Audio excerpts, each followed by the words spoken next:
Democratic front ওরফে BDF বাংলাদেশের সংখ্যালঘু বিশেষত হিন্দু সম্প্রদায়ের উপর সাম্প্রতিক নির্যাতনের প্রতিবাদে শিলচরে জেলা শাসকের মাধ্যমে ভারতের প্রধানমন্ত্রীকে স্মারকলিপি প্রদান করেছে। এছাড়া ইমেইলে প্রধানমন্ত্রী, কেন্দ্রীয় স্বরাষ্ট্রমন্ত্রী, বিদেশমন্ত্রী ও আসামের মুখ্যমন্ত্রীকেও পাঠানো হয়েছে। বিডিএফ এর মুখ্য আহ্বায়ক প্রদীপ দত্ত রায় জানান, ইউনূস সরকারের আমলে 2000-এর বেশি সংখ্যালঘু নির্যাতনের ঘটনা ঘটেছে।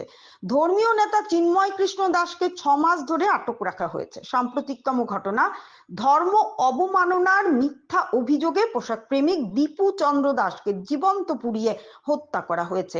উগ্রপন্থীরা ধর্মীয় স্থান, সাংস্কৃতিক প্রতিষ্ঠান ও সংবাদ মাধ্যমে তাণ্ডব চালিয়েছে। তারা প্রধানমন্ত্রীর অবিলম্বে হস্তক্ষেপ, মুখ খোলা জাতিসংঘ ও মানবাধিকার সংস্থায় চাপ সৃষ্টি এবং কূটনৈতিক পদক্ষেপের দাবি জানিয়েছেন।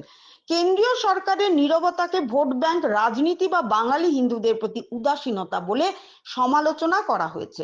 বিডিএফ আহ্বায়ক আইনুল হক মজুমদার বলেন, অন্তর্বর্তী সরকার এই উন্মত্ততা প্রতিহত করতে ব্যর্থ বা নিষ্ক্রিয়। কিন্তু সেই বাংলাদেশে আজকে অরাজকতার সৃষ্টি হয়েছে।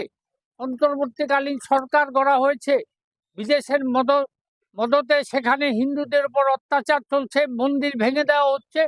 কিন্তু সেই তুলনায় ভারত সরকার যে বলিষ্ঠ পদক্ষেপ নেওয়ার কথা ছিল সেটা নিতে পারেনি।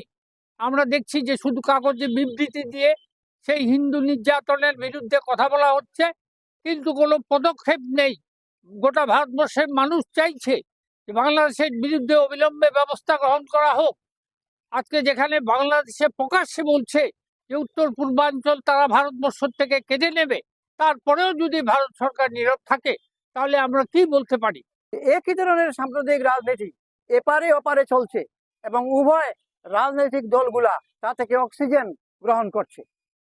রাজনৈতিক স্বার্থে যে সেখানেও সাম্প্রদায়িক, যেটা বাঙালি হয়েও আমরা যেটা বাংলাদেশকে পাকিস্তানের ধর্মীয় নাগপাশ থেকে মুক্ত করে যে বাংলাদেশ বানিয়েছিলাম, সেই বাংলাদেশে আজ বাঙালি হয়ে ধর্মের জিগির তুলে উগ্র সাম্প্রদায়, উগ্র মৌলবাদী যারা, তারা প্রশ্রয় পাচ্ছে। অন্তর্বর্তীকারী সরকার সেই অরাজক ব্যবস্থার বিরুদ্ধে কোনো কড়া পদক্ষেপ নিতে পারছে না।